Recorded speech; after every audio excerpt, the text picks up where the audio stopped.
Takže jakým směrem vlastně programově jdete, abyste to obchodně ozdravil? Hele, my zejména v dnešní době ty cíle, které máme, jsou samozřejmě vysoké, dosáhnout to na nějaký ten share. A to je aspoň těch 5%. Aspoň těch 5%, přesně tak. Jo. A dotáhnout to někam a v tuto chvíli my nemáme v žádném případě a asi i dlouho nebudeme mít a možná nikdy finanční možnosti televize Nova, televize Prima, prostě takhle to je realita. Na druhou stranu pořád máme 3 celostátní kanály, pořád jsme sledovanou televizí a my tomu tak jako interně říkáme televize příběhu, televize zábavy. Hledáme formáty, jak toho člověka pobavit, jak ho přitáhnout, jak ho zaujmout, jo. Používáme kombinaci starých osvědčených formátů, vracíme se, něco remakeujeme, kombinujeme a dáváme to dohromady tak, abychom z toho byli schopni něco poskládat. Ale jak říkám, ty první výsledky tam jsou. Chystáme se teďka v létě jako podpořit, dát dohromady a na podzim chystáme zase novější programové schéma, se kterým doufám budeme mít úspěch.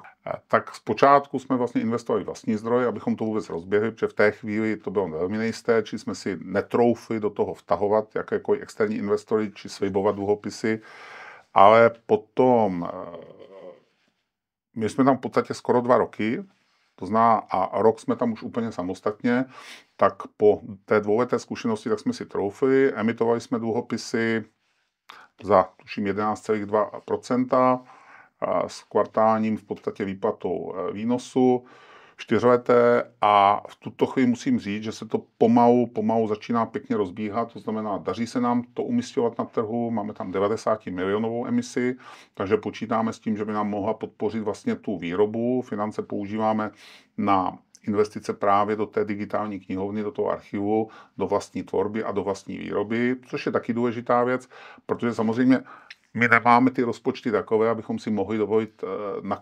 nakupovat věci, které nám prostě ty peníze nevrátí, takže spíš vsázíme na tu vlastní produkci. Koneckonců vlastníme, nebo ne vlastníme, jsme v jednom z největších studií v rámci České republiky, pořád TV Barrandov má to staré studio, ve kterém se točilo, jak jsem se dozvěděl, jak utopit doktora Mráčka například, což je taková zajímavost. Uprostřed toho studia byl bazén, který je dneska zabetonován, jo, takže se tam točilo spousta zajímavých věcí, má to historii, dýchá to na vás, takže i z toho je to co trošku zavazuje, takže se snažíme tu káru takhle potáhnout dál a snažíme se vymýšlet a snažíme se produkovat, protože to je podle našeho názoru cesta. Druhá věc, která se nám daří, tak jako trošku mimoděk, tak je afinita, což já jsem donedávna úplně nevěděl, co to v této branži znamená, bylo mi to vysvětleno, tak je skutečně podíl v podstatě těch věkově mladších diváků a tam se nám to zvedlo až několikanásobně.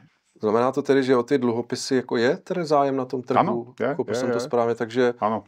Lze očekávat, že třeba pak emitujete další část? Ale zatím máme tuhle otevřenou emisi, zvažujeme kombinaci v podstatě možná i s nějakými dalšími investičními produkty.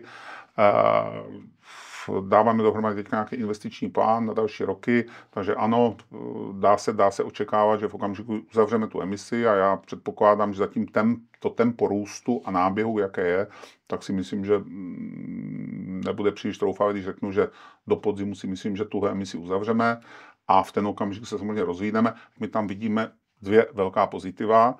První to je nárůst, jo? V těch číslech tam vidíme zhruba 20% meziroční nárůst oproti tomu loňskému roku, kdy jsme v zásadě asi touto dobou ukončili po dohodě s Mirkem jeho angažmá a začali jsme se tomu věnovat sami. Jednáme se zahraničními investory, v tom já vidím potenciál. A to jsou jako investoři z branže, jako z televizní, nebo to jsou úplně finanční investoři. Finanční. Což se nám líbí, protože ti nám zase nechají tu volnost a ten potenciál dál rozvinout, takže spíš je to finanční. Jednáme teďka aktuálně i s jedním českým investorem, který k tomu má blíž k té branži, uvidíme. Takže já ani u televize nevylučuju variantu, že tam byť třeba už v nějakém menším podílu zůstaneme i do budoucna, že se to osvědčí a že to považujeme za dobrou investici. Jo. Jsme připraveni operativně hledat tu cestu tak, jak se nám v té chvíli jeví jako nejlepší. Obecně spíše platí, že tu podstatu vlastně realizace toho obchodu děláte na konci, to znamená při tom prodeji.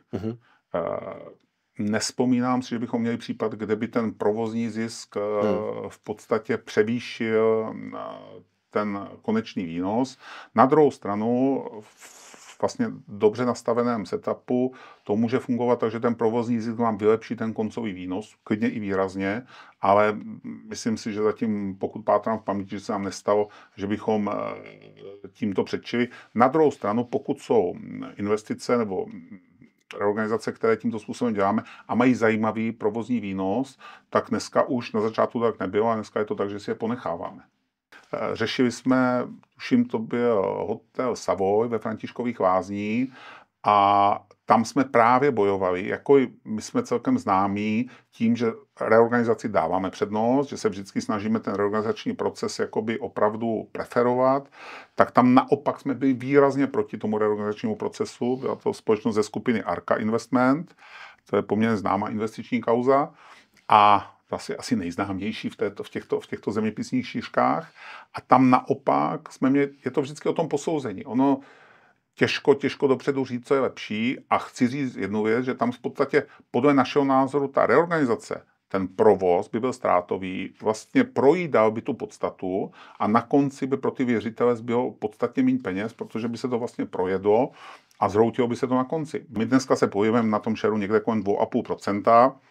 Tam právě v některých těch blocích už dneska skáčeme 3,5, 4, přes 4%, což už začíná být zajímavé, že opravdu ten progres tam je vidět, ta křivka už se zvedá v nějakých těch časových oblastech, což mimochodem je zajímavý na tomhle podnikání.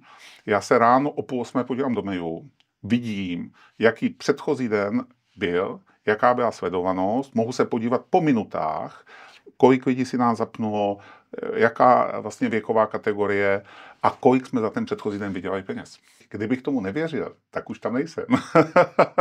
Vlastně celý styl našeho podnikání je postavený na tom, že jdeme do toho s přesvědčením. To přesvědčení je postavené vlastně na důvěře v ten projekt a v okamžiku, že ten projekt vybereme, tak se nám vesměs daří dosáhnout těch výsledků a podržet to tak, aby ten výsledek tam samozřejmě byl. Ono to funguje.